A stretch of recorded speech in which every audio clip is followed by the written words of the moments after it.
Meus para cá também.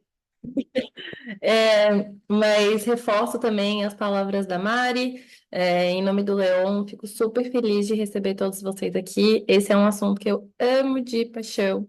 Eu adoro falar sobre mulheres no Oriente Médio de modo geral.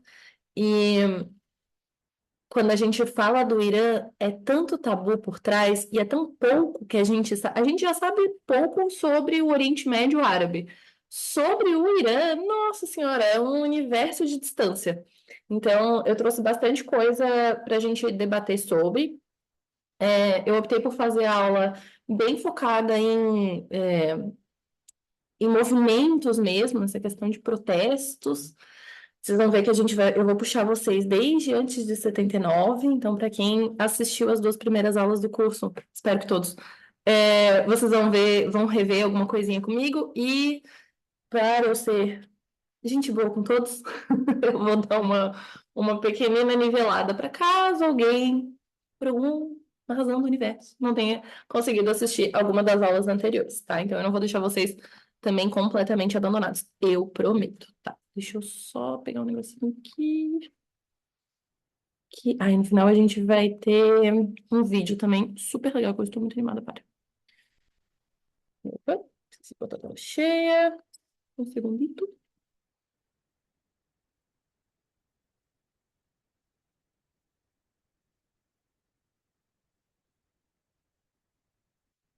Pessoal, vocês conseguem enxergar minha tela, minha apresentação em tela cheia? Alguém? Sim, tá ótimo. Show. Muito obrigada, Mari. Então, beleza. Então, bora para a terceira e última aula do nosso curso, ou do nosso mini curso Irã em Perspectiva. Falar um pouquinho sobre gênero, direitos humanos e resistência no Irã contemporâneo. E também, vou fazer um pequeno parênteses aqui. Quando a gente fala em história, tem uma diferença de moderno para contemporâneo, que nas RI, nas relações internacionais, ela é um pouco mais blurred, assim, ela é um pouquinho mais misturada. Então, eu optei por trazer para a gente um pouquinho de século XX, porque precisamos falar da Revolução de 79. Impossível não falar sobre. Mas, que nem eu comentei agora um pouquinho, vou dar uma nivelada, chegaremos todos juntos, eu prometo. Então, beleza. Eu gosto sempre de trazer, acho que em 100% dos meus aulas, a Mari e o Vitor, alguns dois que já cansaram de ver esse slide aqui, mas eu acho ele muito importante para sabermos nos situar. Quando a gente fala de Irã, de onde que a gente está falando? Quando a gente fala de Oriente Médio, de onde que a gente está falando? O Irã é muito mais perto da China, por exemplo, do que a gente pensa. O Marrocos é longe de toda a galera que é culturalmente, etnicamente, muito próxima dele, do Oriente Médio Central. Então, bora entender um pouquinho. E se eu estiver chovendo no molhado, se os professores anteriores já tiverem explicado, peço perdão, um pouquinhozinho de paciência. Beleza. Quando a gente fala Oriente Médio, muito mais do que a gente falar sobre uma região muito bem determinada geograficamente, a gente, na verdade, fala sobre um conceito geopolítico. O que que isso significa? Que, diferentemente de falar, Europa, continente, União Europeia, bloco econômico, Sudeste Asiático, subcontinente, agora é muito difícil a gente falar Oriente Médio e todo mundo ter exatamente a mesma visão. Porque essa é a ideia. Se a gente fala América do Sul, a gente sabe que vai ser um conjunto de países. América Latina vai ser um conjunto um pouquinho maior de países. Oriente Médio, menina, cada pessoa vai ter uma ideia diferente na cabeça. Justamente porque é esse conceito, porque não é uma região delimitada direitinho. Vocês vão ver que ele, inclusive, abarca 2,5 continentes. Então, vocês vão ver que todos os países que têm alguma corzinha e nome é porque fazem parte desse Oriente Médio, desse grande Oriente Médio. O maior grupo possível que a gente pode englobar aqui. Por que que eu falo 2,5 continentes? Porque a gente tem o Oriente Médio no norte da África, até não tão para o norte assim, a gente consegue abarcar até aqui embaixo no Somália.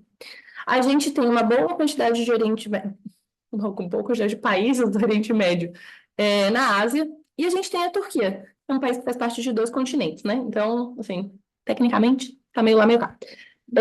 Então, por isso que eu falo 2,5 continentes. Mas beleza. A gente consegue fazer essa divisão aqui em 4 grupos diferentes, e tudo isso não sou eu que estou falando, é um autor maravilhoso chamado Miné. Altissimamente recomendo as escritas, depois eu posso passar para vocês também alguma coisinha de bibliografia.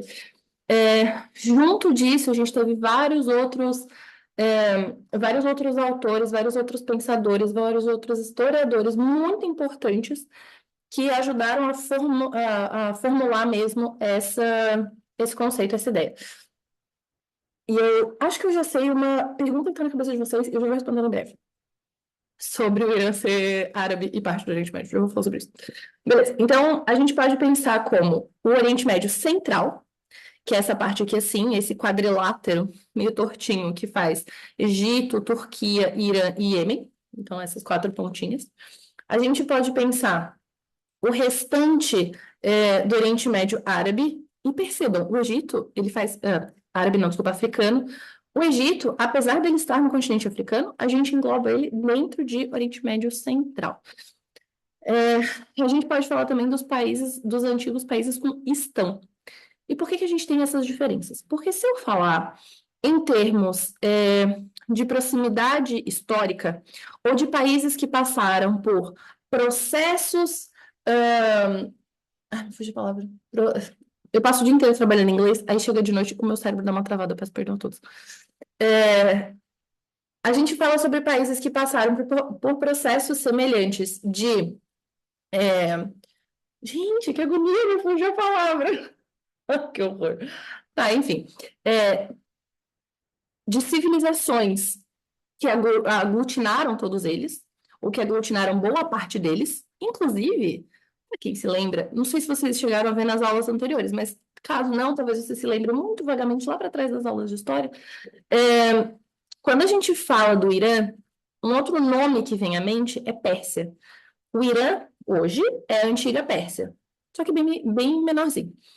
A Pérsia, enquanto grande império, ou enquanto grande sequência de impérios, porque não foi um só, ela abarcava muita parte desse Oriente Médio aqui.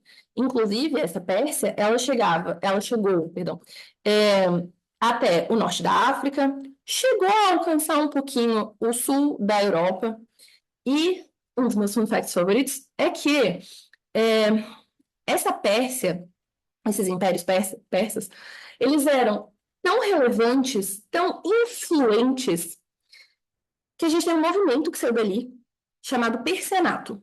Persenato era basicamente essa capacidade de influência cultural do Irã. Desculpa, da Pérsia. Bom, Irã de certa forma, mas se a gente só puxar para hoje em dia. E uma das maiores construções no continente asiático que a gente conhece, e quando eu falo a gente, é porque eu tenho certeza absoluta que vocês já ouviram esse nome na vida, tem influência persa, porque na época a corte desse país, quem mandava nesse país, chefes de estado desse país, eram muito adeptos a esse persenato. Era uma corte pró-persenato, podemos falar assim, para dar uma super resumida. E ele é o Taj Mahal. Se vocês compararem a construção, a arquitetura do Taj Mahal com outras construções, assim, mais ou menos da mesma época, bem para trás, bem para frente, vocês não vão conseguir encontrar. Nossa, olha só, é óbvio, isso aqui é a cara disso aqui. Aí agora, se vocês puxarem na lembrança de vocês ou no Google Imagens, não tem problema. Se vocês puxarem o Taj Mahal e fizerem a comparação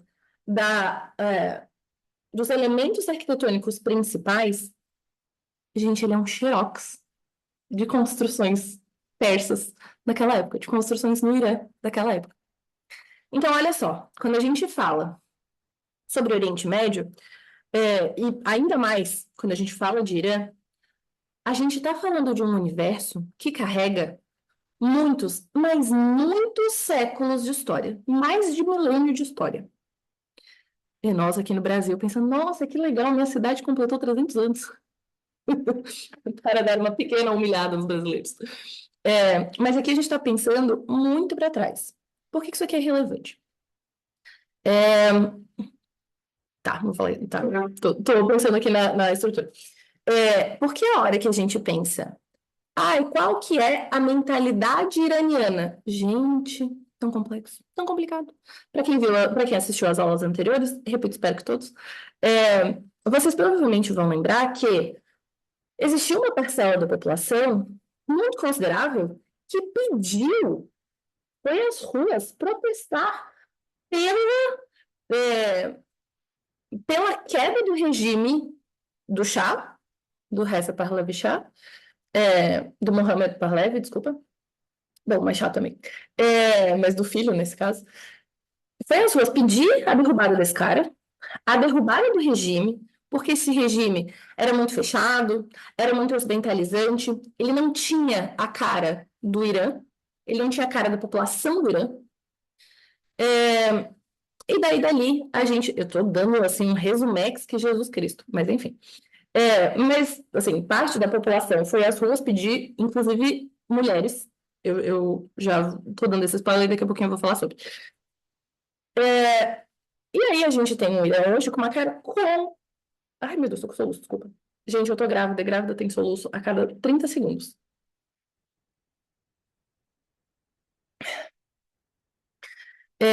A gente tem um Irã hoje com uma cara completamente diferente do que ele era até 79. Quer dizer, no século XX, durante o regime do Shah. Antes do regime do Shah, ele também tinha outra cara. Mas enfim. É, E esse Irã com essa cara que tem hoje, ele é muito parecido com vários outros países dos arredores, com vários outros vizinhos do Oriente Médio Central, quando a gente fala em questões religiosas. Um parênteses muito importante.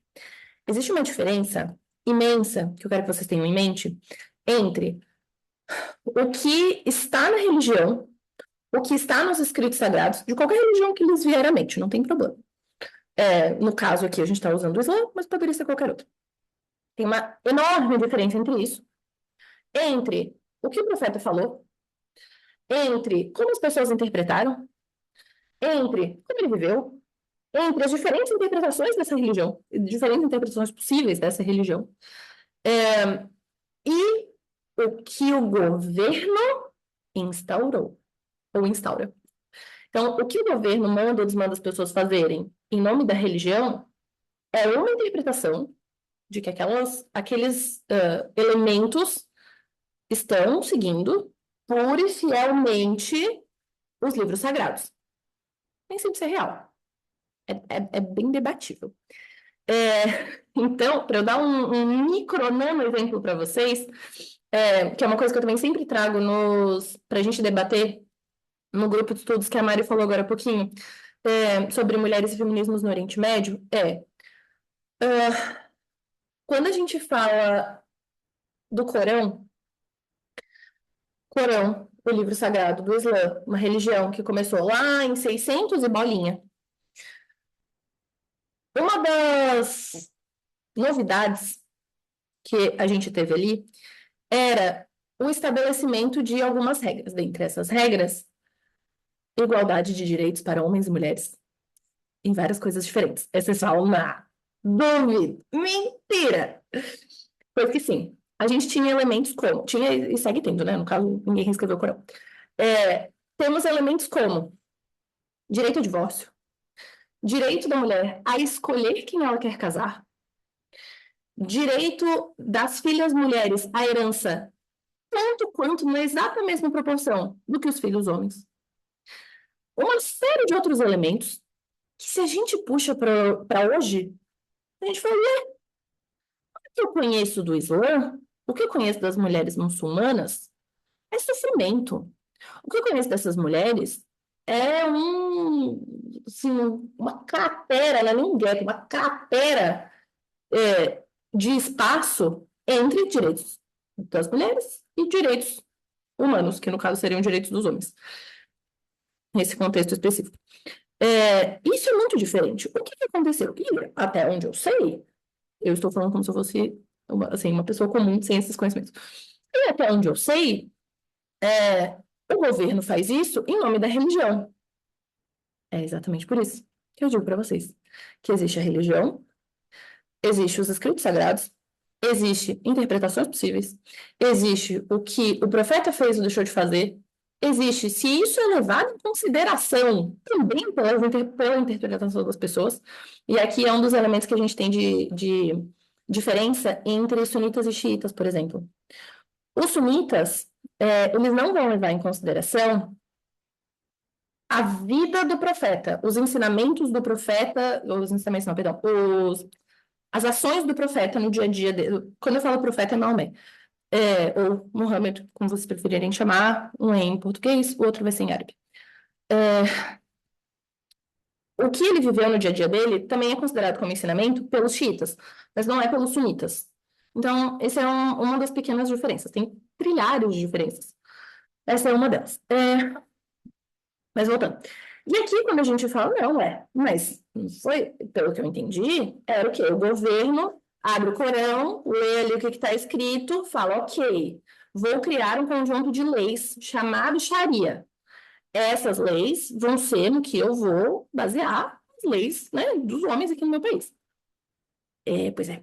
Se isso fosse o caso, se fosse assim, então, ao pé da letra, tão simples, porque, de novo, lembrando, a gente está falando de algo que foi escrito 1.400 anos atrás, aqueles detalhes de distância para hoje. Mais ou menos tipo falar da Bíblia, mais ou menos tipo falar da Torá. A gente está falando de livros muito antigos. E se a gente parar para pensar nessa lógica, antiquados. Porque se a gente está falando de 2026, loucura, né? Mas enfim. Não tô dando juízo de valor dizendo que é bom ou ruim. Só tô falando que existe essa distância temporal e que ela exige reinterpretação. Ok, não tá escrito em nenhum lugar. Será que eu posso assistir vídeos no YouTube? Será que eu posso ir na pedicure? Coisas do mundo de 2026. Tudo bem. Se a gente puxa, então, essa lógica de tá escrito em algum livro, o governo leva a Sharia ao pé da letra, logo é assim. Por consequência, todos os países com governos ditos islâmicos seguiriam exatamente as mesmas leis. Isso não é o caso no Oriente Médio. Cada um desses países aqui, cada um desses aqui, nem todos têm maioria muçulmana e nem todos são governos islâmicos. Alguns são, outros não. Mas, enfim, dentre os que são, ninguém tem exatamente as mesmas leis. E todos, de alguma forma, que seguem a Sharia, não seguem exatamente a mesma interpretação de Sharia. Então, tudo isso para eu dizer para vocês que a gente está falando de um lugar no outro lado do mundo e a gente está tentando colocar as nossas lentes, os nossos óculos, para entender direitos humanos, para entender religião, ou mais ainda, o papel da religião, para entender o papel do Estado, para entender o que o governo deve colocar ou deixar de colocar como garantia de direito. Aí é loucura, porque eu vou ter uma visão, eu vou ter uma interpretação do que eu, professora Helena, acho que é certo. Com certeza, nem tudo né, nesse universo que eu acho que é certo ou errado vai bater com tudo que vocês acham que é certo e errado, e a gente está num contexto muito parecido, no mínimo geograficamente, muito parecido. Estamos no Brasil. Agora, a gente olhar para o outro mundo, para uma galera que tem muito mais tempo de história, para uma galera que tem uma relação com religião, entre religião e política, completamente diferente da nossa, para uma galera que tinha direitos das mulheres anos-luz antes da gente. Então, são muitas distâncias. Então, eu sempre peço para todos os meus alunos queridos para ter esse cuidado de a gente pensar, ou mais ainda do que pensar, a gente olhar para o Oriente Médio e pensar, especialmente em direitos humanos, ou pensar gênero de uma forma diferente, de uma forma menos o meu é certo, o dele está completamente errado. Vamos tentar entender, vamos com calma. Vocês vão ver que hoje eu vou trazer um monte de coisa, um monte de reportagem, um monte de assunto legal, mas a gente vai com calma. E, spoiler, não, eu não vou chegar no final e dizer, nossa, mas as mulheres no Irã são completamente livres, e tá tudo bem. Não é isso que eu vou dizer também. Mas só para já dar todo mundo dar essa aliviada, assim, de ombros e Tá, ok, tudo bem. Beleza. Falado tudo isso. Então, como que a gente vai pensar o protagonismo das mulheres, ou mais ainda, da mulher muçulmana, é, dentro das relações internacionais, dentro da política, ou da geopolítica, dentro da participação popular? Se aqui no Ocidente é de um jeito, e não só no Oriente, eu especifico ainda mais, no Irã é completamente diferente. Loucura.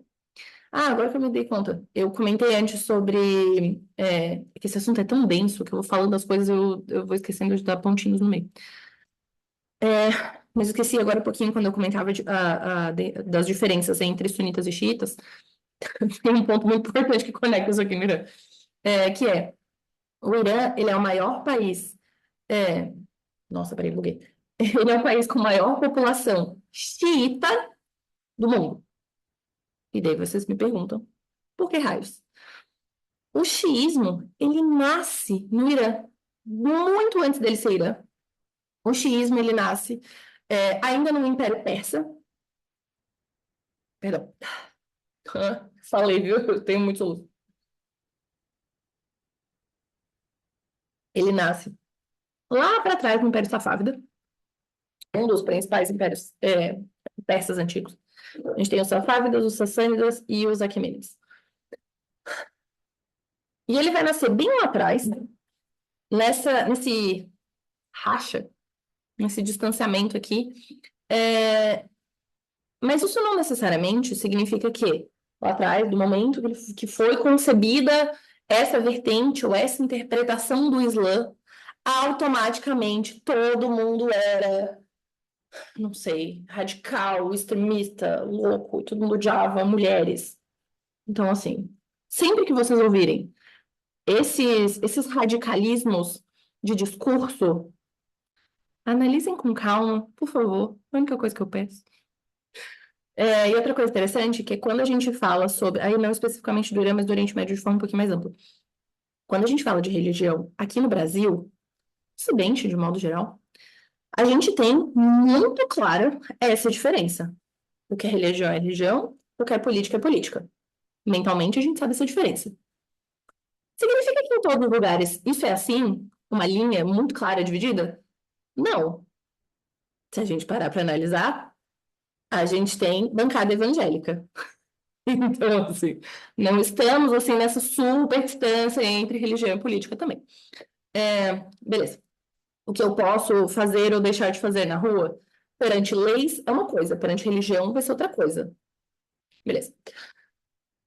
Quando a gente pensa no Islã, e eu vou focar aqui em Oriente Médio, mas só para relembrar, a gente tem populações que seguem o Islã, a gente tem populações muçulmanas no mundo inteiro. Inclusive, alguns dos países com mais população muçulmana nem no Oriente Médio tá, que é o exemplo que a gente tem na Indonésia. Tá, fun fact aleatório. Enfim, beleza. Quando a gente pensa aqui, existe um conceito que aí sim ele é bem mais recente, ele é um conceito do século XX, da metade para frente do século XX, chamado Islã político. A ideia do Islã político é justamente a gente ter essa conexão entre aquilo que é política, aquilo que é a forma como a sociedade interage e religião. Não é possível a gente pensar Islã sem pensar nessa conexão. Genuinamente, ela é impossível. Perdão. Porque desde o momento do surgimento do Islã, desde o primeiro momento em que Maomé desceu da montanha e falou: gente, falei com Deus, tem uns rolês para contar para vocês. Desde ali, a gente já tinha essa conexão. O que vai mudar, o que vai atualizar no Islã político, no século XX, é que daí a gente vai começar a pensar esse conceito, talvez, esse contexto, mas conceito, esse contexto, com alguns conceitos adicionais. Dentre eles, que os países de maioria muçulmana, os países islâmicos, é um pouco esquisito falar assim, né, Márcio?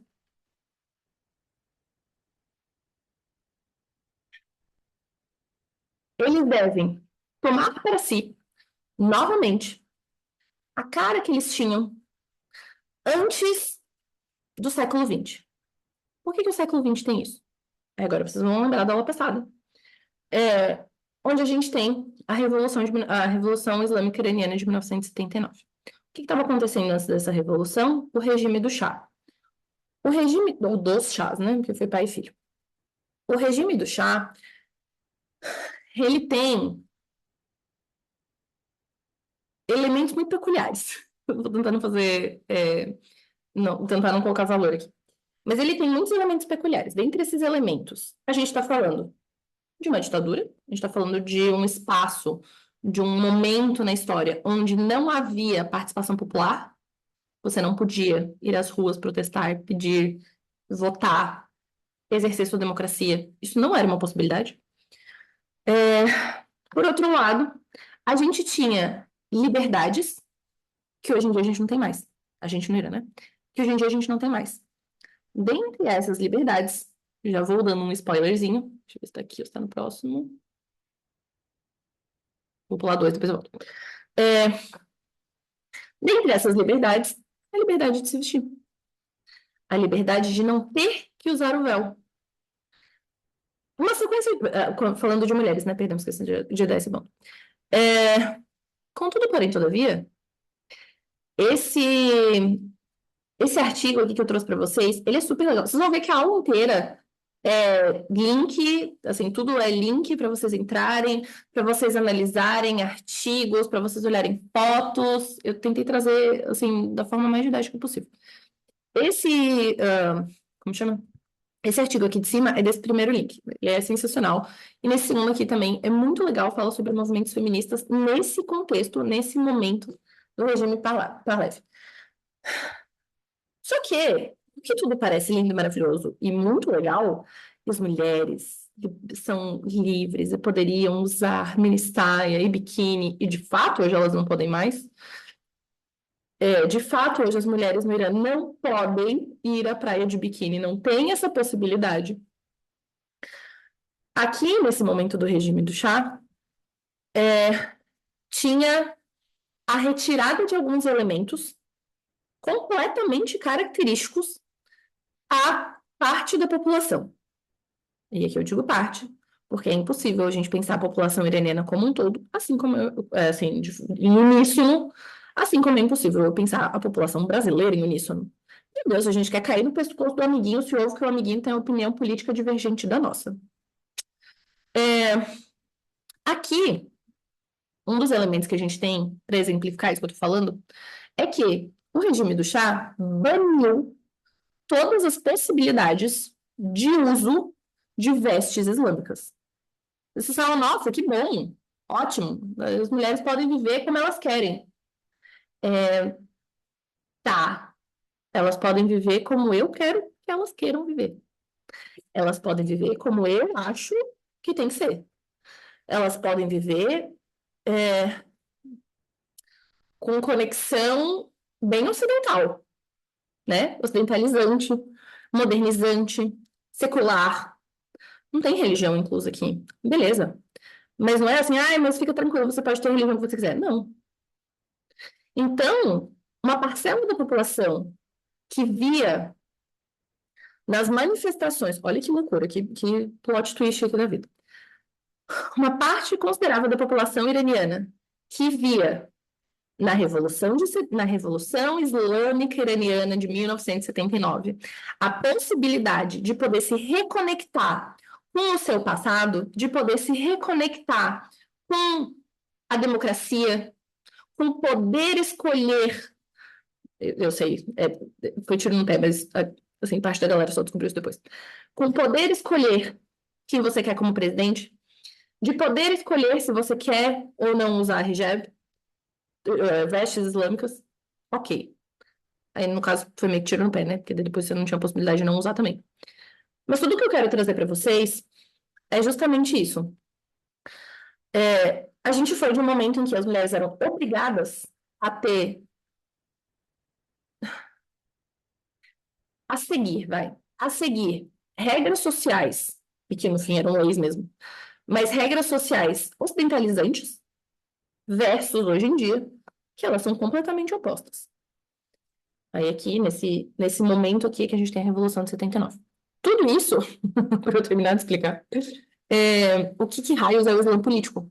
Porque o Islã político, ele é esse movimento que surge no século XX e que vai falar, gente, não, a gente tem que pensar religião, já que ela está mesmo, querendo ou não, conectada com política, de uma forma que, então, nos represente. De uma forma que, então, não seja o imperialismo estadunidense. De uma forma que não seja, mas é secular. Tudo bem, mas eu quero religião aqui nesse mix. Eu quero religião aqui nesse meio, eu quero a minha religião. Então, o conceito do Islã político, ele existe em boa parte do Oriente Médio, a partir ali dos anos 60 para frente. A gente teve vários movimentos concomitantes para falar várias coisas, mas era razoavelmente dentro desse universo, assim, era pro Oriente Médio voltar a ter a cara própria. Também foi meio tiro no pé, também meio que não funcionou. A gente teve invasão da União Soviética em alguns países, mesma coisa diferente aconteceu. Mas a intenção, os movimentos de resistência, eles iam nesse sentido de eu quero retomar a cara do que eu não sei, do que eu me lembro do Irã, ou do que me contaram, ou do que era cultura, e especificamente falando de Irã, porque isso, na verdade, é o Oriente Médio de modo geral. Mas especificamente falando de Irã, eu quero poder retomar os impérios persas, mas não da forma que o regime do Shah carrega, como eu sou fodástico e todo mundo é horrível. Mas como regime, não, perdão, como impérios que tinham cara própria, como impérios que eram tão incríveis que influenciaram a construção do Taj Mahal. Entende? Uma coisa que é muito mais autóctone, que vem de dentro. E aí aqui, agora eu volto um slide. Eu pensei eles de... Ah, não, estava certo, peraí. Eu pensei eles de forma diferente. Ah, não, acho que era isso. Ignorem o dois slides para cima, eu que não deletei. Mas enfim. E aí aqui é o que a gente tem na realidade. Aqui é o que aconteceu, de fato, na Revolução de 1979. A gente teve mudanças de gigantes, enormes, variação do preto para o branco, do 8 para 80, e também, dentro disso tudo, lógico, para mulheres. O que eu comentei com vocês antes, é que agora as mulheres eram obrigadas a cobrir o cabelo com um hijab. As vestes islâmicas, elas têm vários nomes diferentes porque elas têm várias partezinhas diferentes. Você pode cobrir sua cabeça, você pode cobrir o corpo, você pode cobrir o olho, você pode cobrir um pedaço, você pode cobrir mais ou menos o cabelo, você pode cobrir até o pescoço. São 1000 opções diferentes. E da onde ou por que que a gente tem tanta opção assim? Opção não, tanta variação assim. Aquilo que eu comentei lá atrás sobre, no começo da aula, sobre a gente precisar dar uma adaptada nesses livros sagrados que foram escritos centenas de anos para trás, aqui entra um deles. E aqui eu vou fazer um paralelo para vocês, tá? Se a gente pensar as pinturas que a gente tem de Maria, por exemplo, Maria é mãe de Jesus, estou falando de outra religião completamente diferente. Ela não tá sempre cobrindo o cabelo?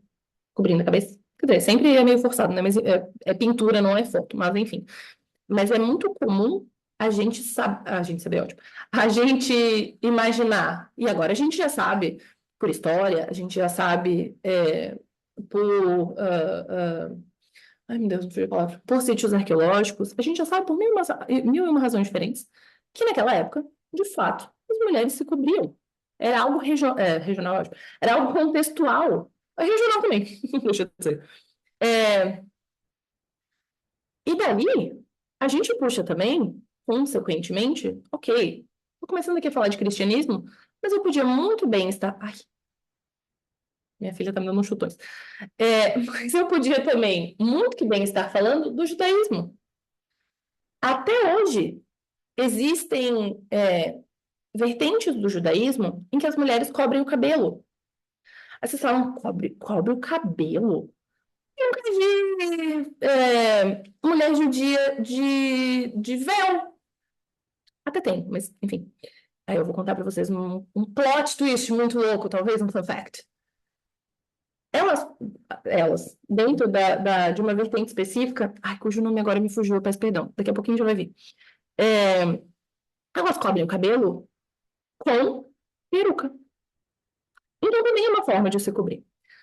Tá, aí agora eu vos pergunto, o que raios leva essas mulheres a querer tanto se cobrir? Mas que vontade de se cobrir é essa? Porque tudo que eu quero no verão é botar um biquíni pra praia, ficar com o mínimo de roupa que eu puder, porque é quente pra caramba. É, um elemento que conecta várias religiões dessas. é, é, não, tá, que conecta essa tríade de religiões monoteístas é justamente quando a gente fala sobre é, ser modesto, ser, assim, demonstrar a sua humildade perante Deus. Lembrando também que, um pequeno parênteses, todos eles têm o mesmo, acreditam no mesmo Deus. Tem nomes diferentes, porque cada um vai vir de uma língua diferente, de um idioma diferente. Mas todo mundo acredita no mesmo Deus. Ok. Alá é um jeito de falar Deus, só que é em árabe. Yahvé é um jeito antigo. Nossa, eu tô dando uma forçada aqui, Jesus Cristo. Mas tudo bem. De falar em hebraico. Tudo bem. Só que esse elemento, você deve se carregar, perdão, você deve se portar com modéstia, ele cara, talvez uma das principais interpretações múltiplas possíveis. Então, vai desde mulheres muçulmanas, agora eu vou voltar para o Islã, né? Mulheres muçulmanas que optam por não usar véu, porque elas dizem, olha, eu posso ser modesta com o meu olhar, eu posso ser modesta com o jeito que eu ajo, eu posso ser modesta de mil e uma outras formas diferentes. Tem mulheres que vão falar, não, cobrir o cabelo, ele é uma modestiazinha válida. Tem mulheres que vão falar, não, modéstia mesmo é eu me cobrir até o dedo mindinho do pé. E só quem vai me ver vai ser meu marido, minha família, minhas amigas. De resto, a população geral, assim, na rua, não tem que me ver. Eu quero ser modesta. Tudo bem. Você tem a possibilidade de escolha. Em alguns países ela existe. Em alguns países do Oriente Médio ela existe. Em outros países, o que que acontece?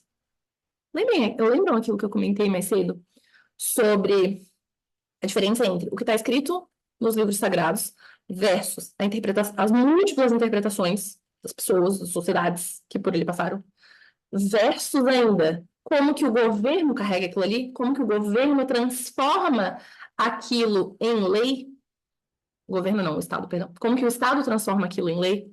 Pois é.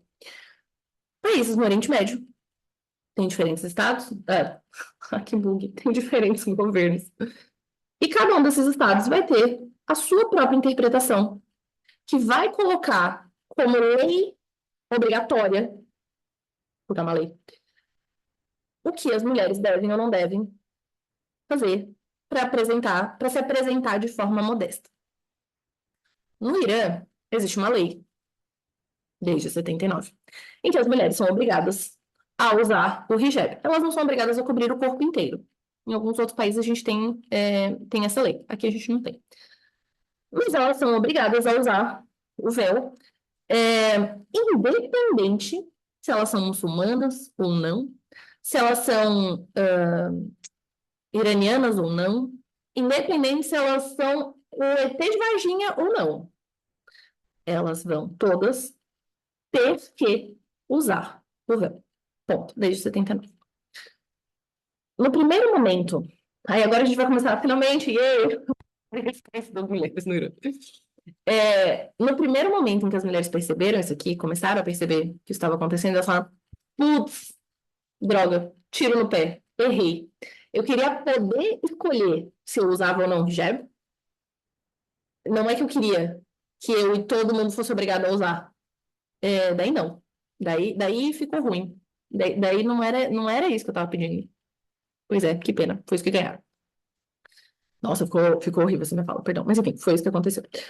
É, Então, a gente teve, sim, desde o primeiro momento, lá em 79, já manifestações de mulheres indo às ruas. Tarará, tarará.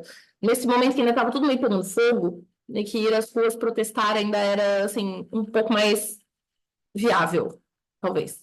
Aí depois, a hora que entrou o novo regime, que, quero fazer um parênteses, ele não é um regime puramente teocrático e ele não é um regime puramente democrático.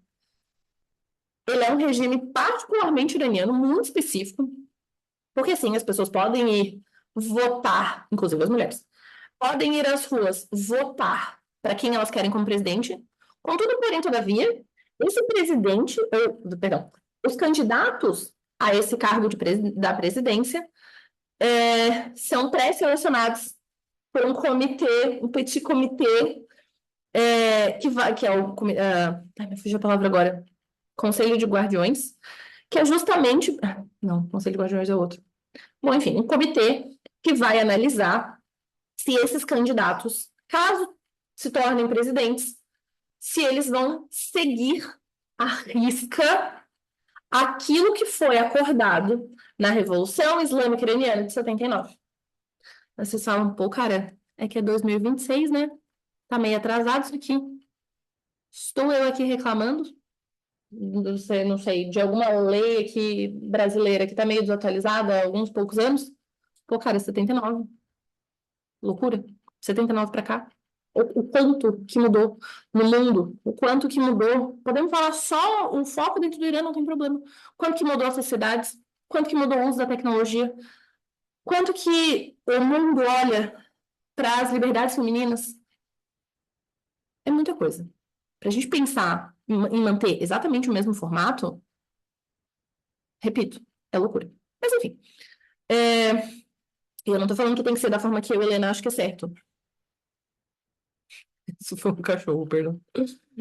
Eu tô falando que tem que ser. Quer dizer, eu não escolho nada, né? Eu sou só uma reles professora brasileira. Mas, enfim, seria muito interessante que fosse num formato em que as pessoas.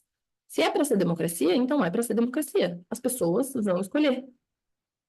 Só que faz tanto, mas tanto, mas tanto tempo na história iraniana que as pessoas não têm essa liberdade de escolher como elas querem ser representadas, de escolher, e as pessoas, no modo geral, de escolher quem elas querem que as represente, que já ficou um negócio que a gente acha no Ocidente, é muito comum ouvir, que o único formato possível é a nossa democracia.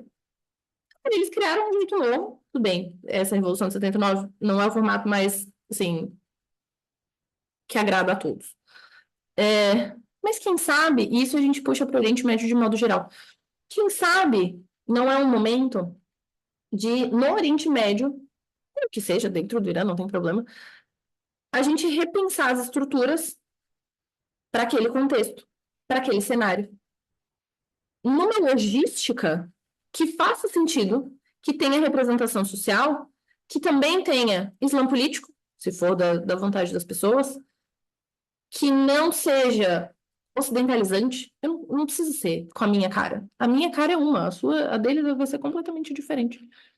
Tá, mas aí é que eu já tô super viajando. Voltando para o nosso. Me empolguei, perdão. Voltando um pouquinho para os nossos slides.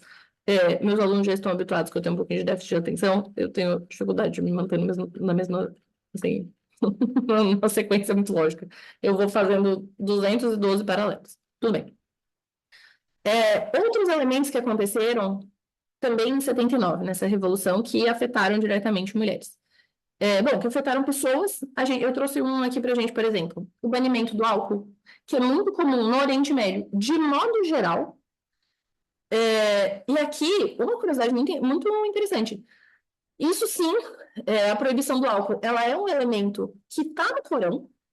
Então, ok, ela é um elemento religioso, ela é um elemento islâmico. Então, ok, não estou falando só necessariamente sobre os governos. Mas ainda assim, de novo, se a gente está falando de 2026, será que vale a adaptação? Não sei. Mantenho aberto. A separação de homens e mulheres em universidades, nas escolas. em vários locais diferentes. E uma coisa que, para mim, é muito óbvia, e faltou estar escrito aqui, mas enfim, é, é que nas mesquitas se reza de forma separada. Homens rezam de um lado, ou rezam num espaço, mulheres rezam num outro espaço, não se reza junto. Em hospitais ou em clínicas, coisas do mundo da medicina, se você vai ser atendido, você tem que ser atendido por alguém do mesmo gênero que você, do mesmo sexo que você. Então, a menos que seja caso de vida ou morte. Aí, tranquilão, tá exatamente assim no Corão, juro por Deus. Aí é tranquilo, você vai com quem tiver, porque é pra salvar a sua vida. Tá tudo bem, Deus não vai ficar bolado com você. Outros elementos aqui, já que a gente está falando sobre resistência das mulheres na Revolução de 79, ou logo após a Revolução de 79, é que é, essas mulheres, elas foram muito, mas muito atacadas. Por quê? A esmagadora maior parte, não estou falando que somente, mas a esmagadora maior parte da população que foi às ruas clamar pela revolução, construir essa revolução, era de homens. Então, essas mulheres que falaram, não, calma, mas vocês não me consultaram, não nos consultaram. Ou não, pera, eu também queria participar. Não, pera, eu não gostei dessa lei do jeito que ela ficou. Linda, você não tinha voz antes? Quem que falou que você vai ter voz agora? Olha que pesado, olha que foda. Então, aquela esperança, aquela expectativa de que em 79 todo mundo ia ter novos direitos, serviu para homens, não serviu para mulheres. Pesei o clima, pesei o clima. Tá. Aí, ok, estamos falando de 79. Opa, desculpa. Aí agora, lembrando, a gente saiu desse universo aqui, pré-79, para esse espaço aqui onde as mulheres estavam sendo apedrejadas nas ruas por, é, por clamar por direitos, que não me parece algo tão louco assim.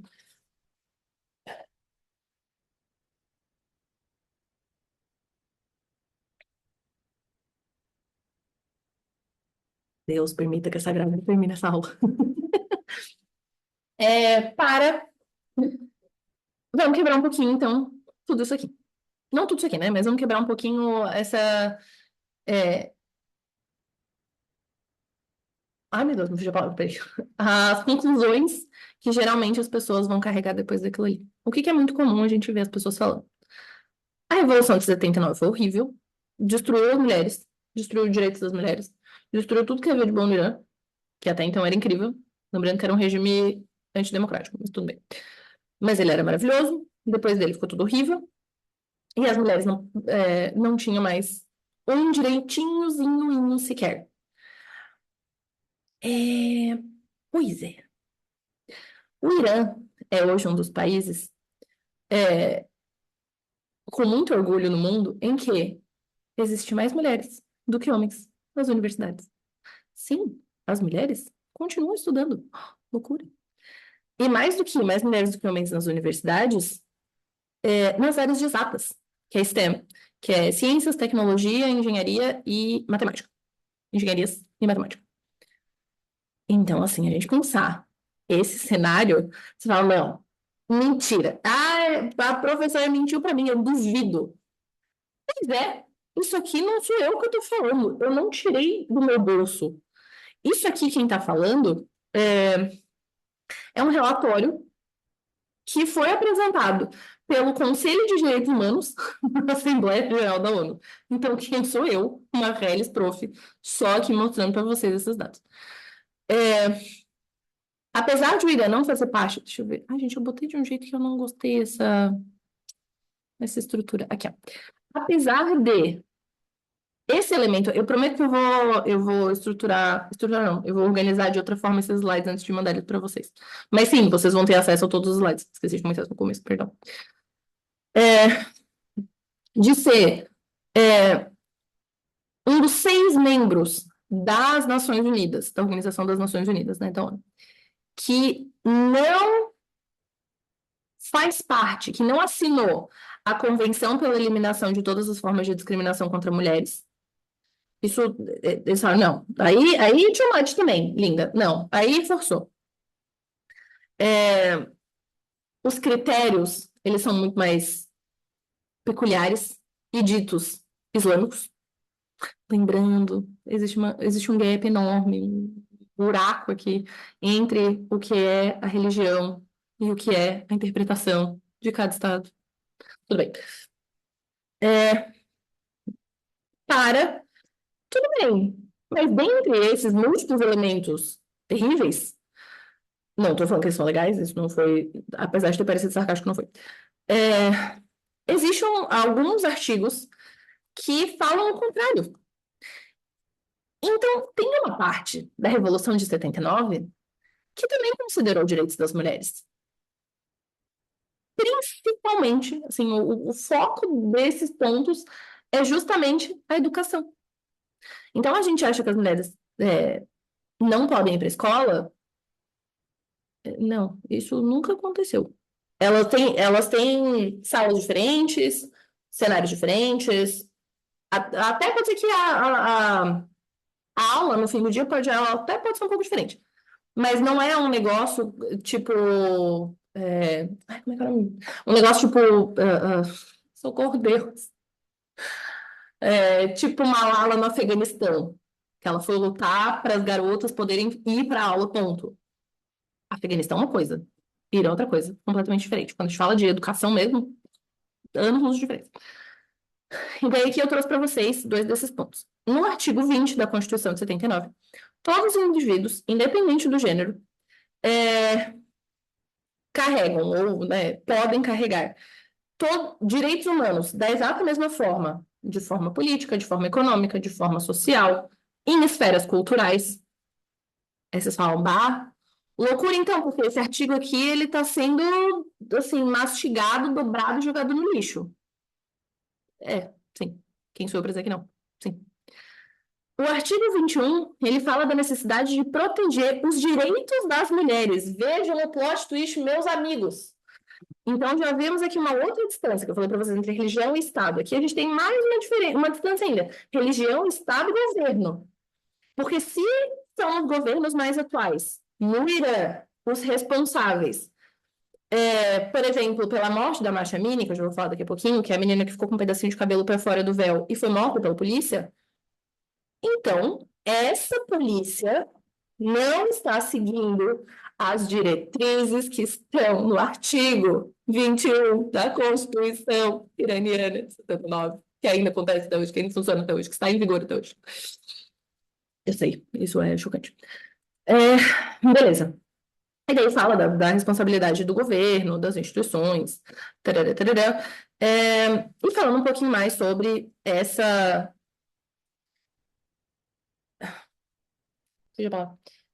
fotografia, da população iraniana, em que a gente tem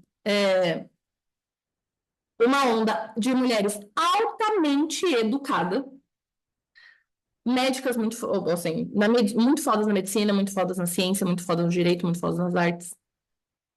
Então, aquela mentalidade, aquela visão que mentalidade não, mas aquela visão que a gente tem do Irã como as mulheres são tristes e todas sofrem muito, cara, ela tem camada em cima de camada de particularidades que a gente generalizar dessa forma, ninguém sai ganhando com nada. É só a gente ter uma visão facilitada e inverídica do que é a realidade iraniana. Tá. Os desafios atuais que a gente tem. Então, a gente tem o hijab como algo mandatório, como algo obrigatório. A gente tem direitos muito reduzidos, de novo, isso está contra a Constituição. É inconstitucional, mas enfim. Em que os homens têm autoridade legal significativa sobre as mulheres em questões familiares. Participação na força de trabalho, apesar dessas mulheres estarem indo hoje em peso. Deus, socorro. Estarem indo hoje em peso para as universidades, e não é só hoje, 2026. Essa é uma onda que não parou. E ela vem desde a Revolução Branca, que imagino que vocês tenham visto na aula passada ou retrasada, que foi no regime Parlev. Ah, não, talvez não, na verdade, porque ela é pré-79. Mas enfim, que foi um dos marcos do regime Parlev, do regime do chá. Nessa Revolução Branca, as mulheres ganharam vários direitos. Dentre esses direitos, o incentivo à vida universitária. Desde então, nunca parou. Ainda assim, não é em todos os lugares. Em cidades pequenas, a mentalidade, ela continua old school, assim, 79 vibes. Então, ela continua numa explicação muito mais, não, eu vou obedecer o meu homem, ou não é nem necessariamente de forma passiva. Às vezes é de forma ativa pelo marido, às vezes é uma repressão direta. Contextos e contextos. Quem sou eu para dizer que todos têm o mesmo? Tivemos vários movimentos de resistência no meio do caminho. Na verdade, tá escrito. Ah, não, tá certo.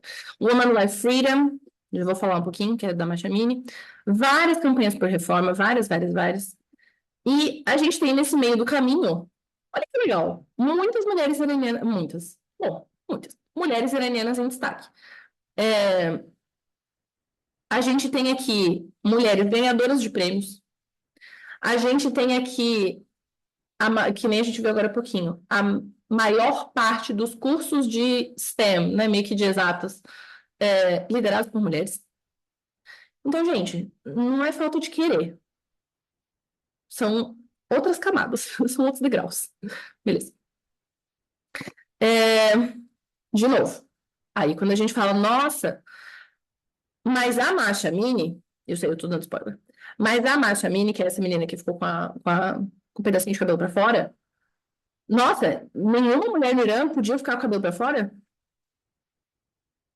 Eu vou ler a legenda pra vocês. Mulheres iranianas usando hijab, andando pelas ruas na capital de Teherã, em 7 de fevereiro de 2018. Os eventos, Masha Amini foi em 2022. Isso, assim, a gente teve muitos protestos para chegar até aqui.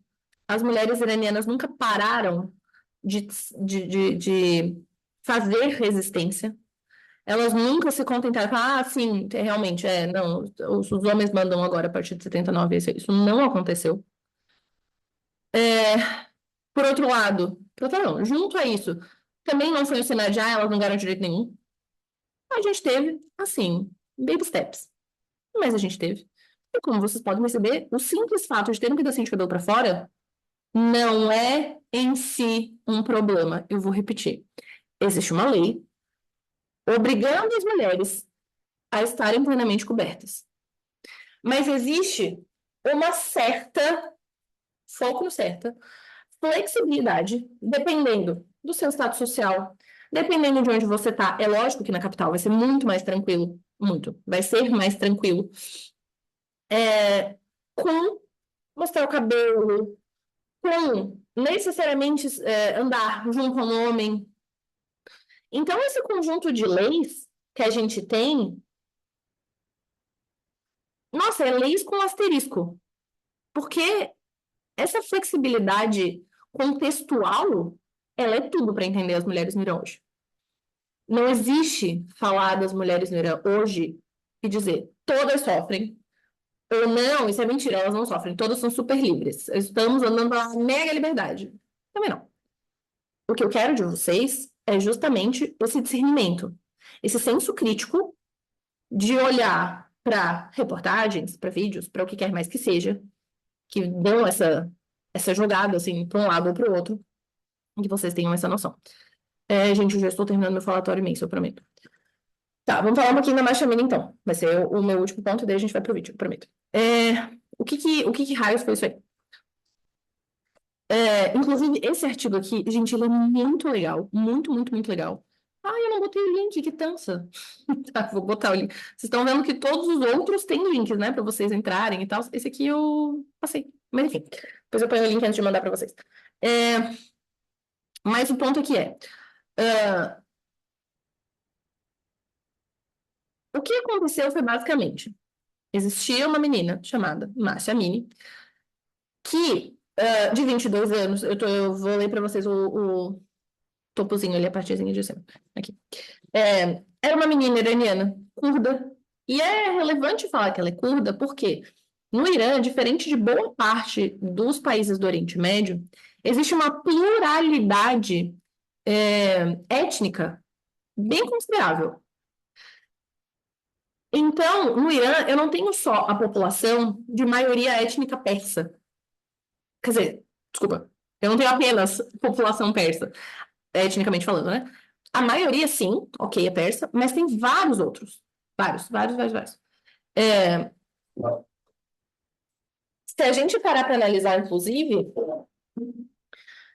existem vários pedacinhos do Irã que querem não necessariamente independência, mas autonomia, justamente porque fazem parte desses grupos, porque estão nesses universos diferentinhos. Se sobrar um tempinho, eu puxo depois ali um mapinha para vocês, para a gente ter essa noção visual. É super legal. Mas beleza, então, um desses grupos são os kurdos, que é a maior nação sem território do mundo.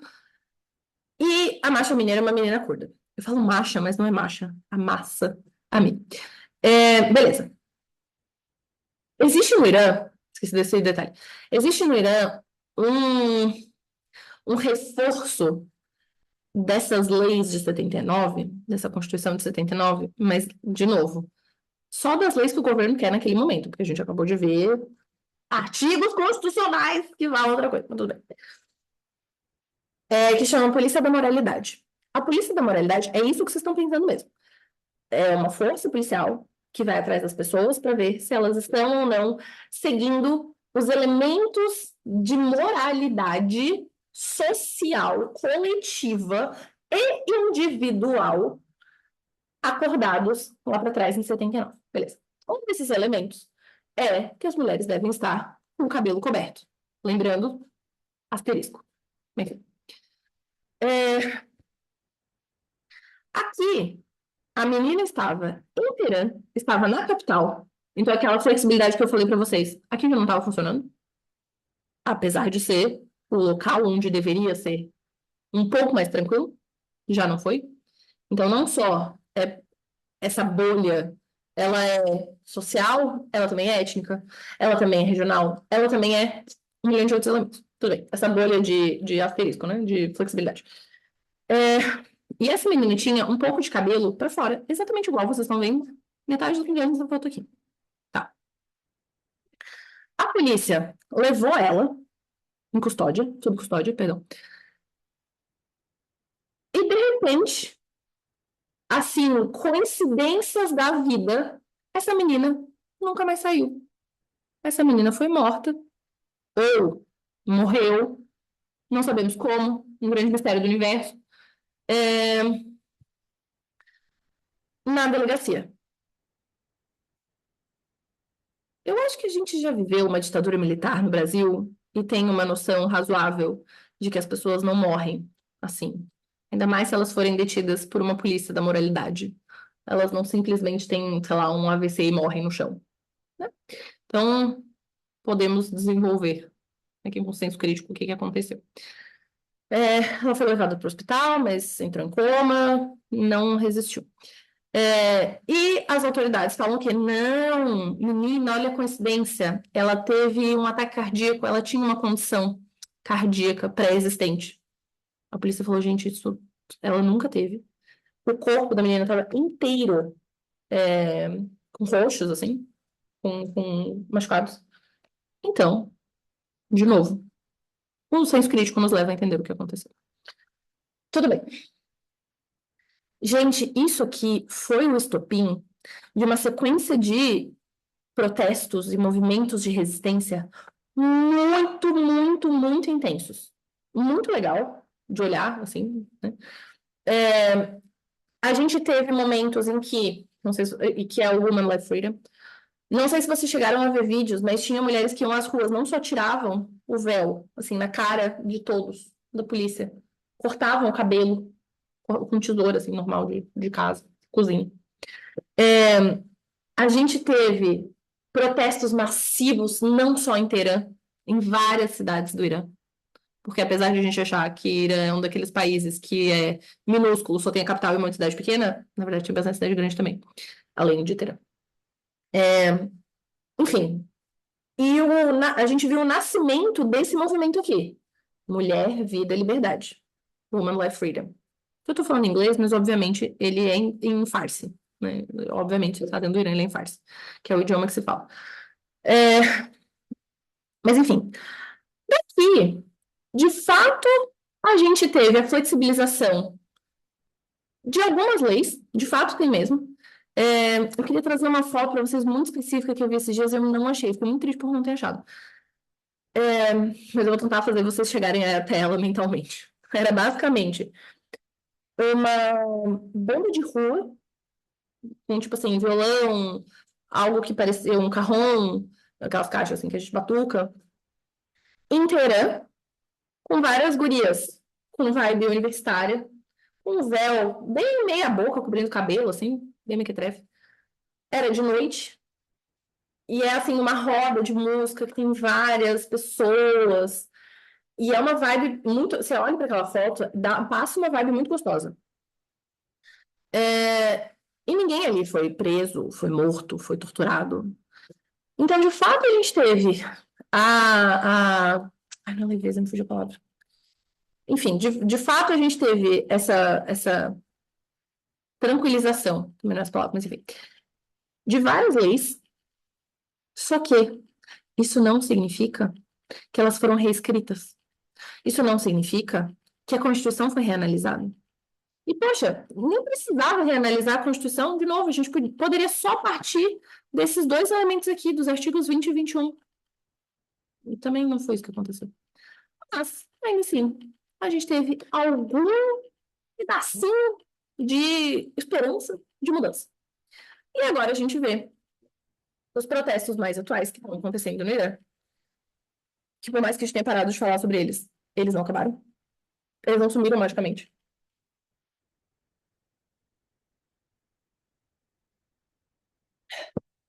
É, eles seguem acontecendo. E a participação das mulheres aqui tá um negócio. Nossa, tá muito pesado, tá muito legal de ver. Então a gente parte desse pensamento ocidental de ai, as mulheres iranianas, coitadas, que não podem nem sair na rua, pra. Não, gente, elas estão indo. Se pode ou não pode, outros 500. Mas que elas estão indo, elas estão. Que tem movimento de resistência, tem. Que tem a luta por mudança, tem. Então, se tem uma coisa que eu quero, não, que eu gostaria, mais uma, né? Eu já falei umas várias, mas enfim, mais uma coisa que eu gostaria que vocês levassem daqui da aula de hoje se tem um sentimento que é horrível de se ter de alguém, é pena. Assim, ter pena de alguém a pessoa é um pobre coitado. Então, eu não quero que vocês tenham pena das mulheres do Irã. Eu quero que vocês possam olhar, eu gostaria, mas enfim, que vocês possam olhar para essas mulheres no Irã como mulheres que estão sob um regime altamente opressivo, é, mas que estão fazendo mundos e fundos, movendo montanhas para mudar esse cenário. E aí aqui, agora deixa eu perguntar para vocês, são 8h46. Vitor Augusto, Mário, ou professor Denison, quem tiver e quiser me responder, a gente vai até Oi, 9 ou até 9h30? professora Helena, a ideia é até as 9h, 9h05 no máximo. Ah, tá. Então eu vou deixar para vocês assistirem depois, porque eu quero ainda que a gente que role aqui uma participação. Eu vou deixar para vocês assistirem depois, tá? Esse vídeo do YouTube. Ele é muito legal, altissimamente recomendado. Ele tá em inglês, mas dá para colocar a legenda gerada automaticamente. E qualquer coisa também, vocês podem ir prestando atenção nas imagens, que já dá super para entender. Se você quiser mandar o link, a gente compartilha também. Ah, sucesso. Quero. Peraí, melhor ainda. Apesar de que depois. Ai, que eu fiz besteira. Apesar de que depois eu. Oh, que loucura, não consigo. Peraí. Se Só um você me segundo. encaminhar, depois eu encaminho para eles, não tem problema. Isso. Faremos. Mas enquanto isso, eu já vou dando o spoiler aqui do link. Mari, mandei no chat. Me diga se consegues acessar e mandar pra galera.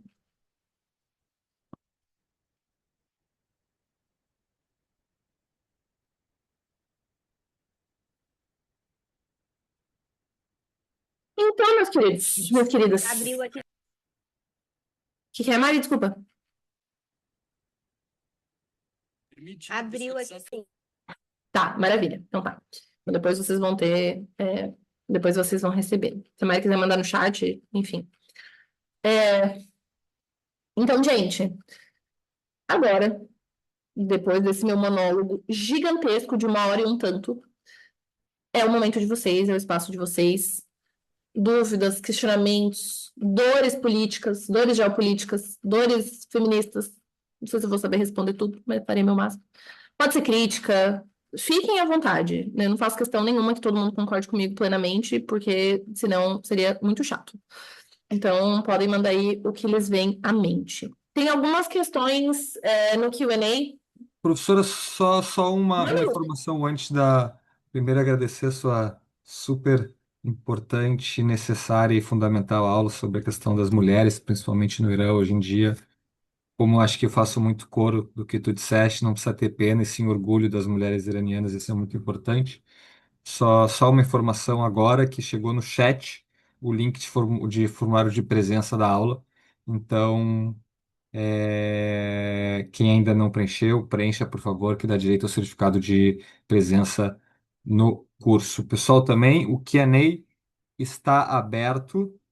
Já temos algumas perguntas. Quem quiser escrever outros questionamentos, elogios, enfim, para a professora Helena, por favor, fique à vontade. Eu vejo aqui que o professor Denison, representando a Universidade do Estado do Amazonas, está com a câmera aberta. Professor, o senhor quer ter o privilégio de fazer alguma pergunta? A primeira pergunta?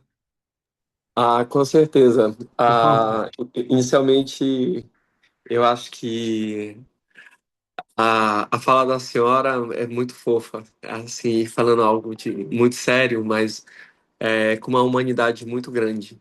Eu acho que a mulher, quando está grávida, já próxima à sua maternidade, ela tem uma capacidade não só intelectual, mas também humana de mostrar a humanidade. Então, inicialmente, muito obrigado pela humanidade que a senhora mostrou hoje em temas tão espinhosos, em temas tão pesados, mas também temas que requer nossa humanidade. Então, muito obrigado pela humanidade que a senhora mostrou, né? De estar grávida, de ser mulher. Eu acho que nós não podemos esquecer as nossas humanidades. Então, muito obrigado pela fala da senhora. E a minha pergunta vai no sentido dos movimentos sociais feministas no Irã. Como é que é a força política dos movimentos sociais das mulheres? Como elas estão se organizando? Porque no pouco levantamento que eu fiz, tem grupos que falam que o exemplo mais clichê de todos é de que usar a burca é um símbolo de liberdade, e outras falam que não usar a burca também é um símbolo de liberdade. E aparentemente, para nós que somos educados no Ocidente, tem um maniqueísmo estético, né? Esse é o bom, esse é o ruim, esse é o certo, esse é o errado. E muitas das vezes, quando a gente vai para o Oriente, essa divisão maniqueísta, ela não tem muita efetividade, ou então uma perspectiva de compreender efetivamente os direitos. E aí eu gostaria de saber da senhora como é que a senhora vê esses movimentos sociais, porque são esses movimentos sociais que vão fazer as denúncias. E não estou falando somente de denúncias oficiais, mas denúncias na mídia, denúncias no TikTok, denúncias no Instagram, que também é muito importante. Gostaria de ouvi-la e muito, muito obrigado pela sua fala tão humana que a senhora estava a falar. E comigo, a cara, os meus botões, eu falava, gente, ela, antes de qualquer coisa, ela me mostrou humanidade. Então, muito, muito obrigado. Eu acho que hoje era um dia que eu precisava ouvir a senhora na maneira pela qual a senhora nos brindou hoje. Muito obrigado. Professor, não faça uma grávida chorar, fiquei emocionada. Muito obrigada pelos elogios. Eu sou aficionada pelo que eu falo. Eu sou muito apaixonada por falar de Oriente Médio. E falar sobre mulheres no Oriente Médio me é algo muito, muito próximo. A família do meu pai tem ascendência libanesa. Mas é assim, eu não conheci meus avós e eles vieram fugidos num navio, bem um negócio imigrantes no Brasil, século XX. Então, assim, eu luto muito para tentar reconquistar essa conexão. E uma coisa que eu sempre quis, assim, eu estabeleci na minha carreira de professora desde muitos anos atrás, eu tive professores excelentes na universidade. Eu sou formada, tanto graduação quanto mestrado na UFSC, que é a Federal de Santa Catarina. Então, eu tive professores de níveis absurdos. Mas eu sempre achei muito triste que é comum, não vou falar todos, mas que é comum a gente ouvi-los daqui de baixo e eles lá em cima da Torre de Marfim.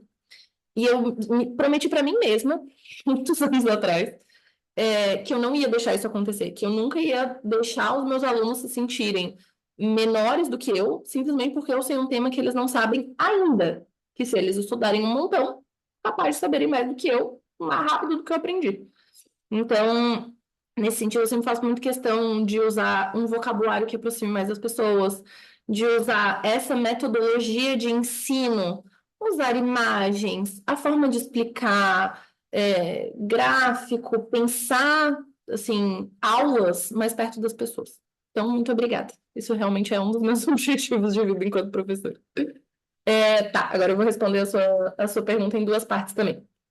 Primeiro, quando a gente fala sobre véu ou vestes islâmicas de modo geral, eu vou traçar um paralelo que eu adoro traçar. Foi um momento, assim, que abriu muito os meus olhos e a minha mente. Eu morei no Egito vários anos atrás, e eu me lembro que eu fiz essa exata pergunta para uma amiga minha, que hoje em dia, inclusive, não mora mais lá, mas ela é muçulmana e ela usa hijab. E eu perguntei para ela, eu falei, Nur, você usa acho que na época era capaz de eu nem saber o nome. Você usa esses panos aí. Você usa esse véu porque você quer? Ou você usa esse véu porque a religião te obriga? Ela falou, não, eu escolho. Faz parte da minha conexão com o Deus. Então, é da fé dela, da crença dela, não da crença islâmica, da crença dela, que é esse formato, que é nesse formato, perdão, que se deve exercer a modéstia que eu comentava no começo da aula. E daí eu falei, tá, que diferente, né? Que interessante e tal. E daí eu falei, nossa, eu me sinto um pouco acuada de não usar. Inclusive, eu lembro que eu tive que comprar camiseta masculina lá no Egito, porque eu levei coisas que tinham decote, não decote, tipo, nossa, meu Deus, que decotaço susso. Não, mas assim, ai, mostrava um pouco mais, aqui assim, do colo e tal. Eu me lembro que eu tive que comprar um monte de camiseta, eu me senti super desconfortável e tal. E daí ela falou, cara, interessante. Como que as mulheres se vestem no Brasil? Aí eu mostrei foto, contei e tal. Não, ela falou, tá, tu consegues me garantir que se eu usar um burkini, que imaginem ai, como é que chama? Um wetsuit. Uma roupa de surf que cobre o corpo inteiro, inteirinho, até assim, os tornozelos, só não cobre mão, pé, e cabeça e rosto, mas cobre o corpo inteirinho e é para entrar na água. Inclusive, tem vários que tem tipo uma sainha, é bem bonitinho. Se eu entrar na praia da tua cidade, porque eu sou de Florianópolis, eu estou falando em Florianópolis, é uma ilha, tem 1 zilhão de praias. Se eu for lá nas tuas praias usando um burkini e um hijab tapando meu cabelo, ninguém vai me olhar? Ninguém vai me deixar desconfortável? Eu falei, puta, eu garanto que tu vai se sentir muito desconfortável, porque eu garanto que todo mundo vai te olhar como se tu fosse um alienígena. Ela falou, pois bem, é assim que tu tá se sentindo aqui, é assim que eu ia me sentir lá, então a gente sabe que a culpa não é religiosa. A gente sabe que tem muito mais a ver com análises antropológicas do que qualquer outra coisa. Tá, então esse é o primeiro ponto, sobre usar o hijab ser uma libertação ou não. Vai depender de um mix entre como a mulher se sente confortável dentro da religião, exercendo aquela liberdade ou não, somado a nem todos os países te deixam ter essa liberdade. Muitos países te obrigam a usar de alguma forma. Então, mesmo que você não queira, o problema é seu, você tem que usar. Então, aqui é um território super, assim, nossa, andando no gelo. Daqui a pouquinho faz um crack. Espero que eu tenha respondido. Tentei ser rapidinho, que eu vou tentar pegar as próximas perguntas também. O Henrique perguntou: temos mulheres cientistas nucleares no Irã? Temos. Não existe hoje no Irã, se existe eu tô por fora, mas eu tenho quase certeza que não existe, alguma área específica que as mulheres não possam, na qual as mulheres não possam trabalhar. Então, sim, tem cientistas nucleares. No programa nuclear iraniano que não existe, barra, existe, barra, é secreto, barra, todo mundo sabe que tem, barra, dizem que não tem, nesse contexto louco aí. Sim, tem várias mulheres cientistas nucleares. Não vou saber o nome de nenhuma delas, mas temos. Depois a Grazi perguntou: como você vê o feminismo no Irã? Há paralelos ou conexões com o Ocidente? Ou é um movimento muito particular? Com o Ocidente, não. Assim, a gente, talvez nesse sentido de feminismo ser algo que prega a igualdade entre homens e mulheres, show. As mulheres do Irã não querem mais direitos do que os homens. Nossa, foi errado. Do que os homens. Elas querem tantos direitos quanto os homens. Lembrando, mais uma vez, está na Constituição. Então, nesse sentido, assim, o feminismo da forma mais crua, sim, é igual no universo inteiro. Agora, a forma como elas clamam por isso, a forma como elas fazem isso acontecer, que nem o professor comentou, esses movimentos feministas são os principais responsáveis por todas essas mudanças que a gente teve de leis nos últimos tempos. As leis não mudaram porque, um dia, alguém que trabalha no governo acordou e falou: quer saber? O judiciário precisa dar uma atualizada. Não, não foi assim, tão uma tranquilidade. Então, assim, nesse sentido, a forma como elas vão atrás disso, a forma como elas produzem conteúdo, a forma como elas pensam nessa reestruturação, ela não é assim, e de repente as mulheres todas têm que usar, sei lá, mini saia e top de novo. Não, não é esse o ponto. O ponto é, eu quero igualdade. Se os homens podem X, eu quero que as mulheres também possam. Não é, daí as mulheres podem Y. Eu quero poder X também. Por fim, a Gabriele Matos perguntou, ou comentou: gostaria que a professora recomendasse, se possível, livros ou figuras femininas iranianas que falam sobre a questão de direitos femininos Irã. Eu tava doido por essa pergunta. Eu fiquei pensando, será que eu mando? Não, vão achar too much. Eu fiz já uma lista. Eu vou mandar para vocês depois por e-mail. No caso, vou pedir para a Mari mandar para vocês por e-mail uma lista, inclusive com links e com, pega essa professora muito atualizada, com perfis múltiplos, acho que tem uns 3 ou 4, de TikTokers iranianas que mostram essa outra cara do Irã que a gente não faz a menor ideia. Então, muito chuchu. Vou mandar, espero que vocês gostem. Queridos, alguma outra dúvida, algum outro questionamento, alguma outra dor, alguma crítica? Fiquem à vontade. E acabou minha água.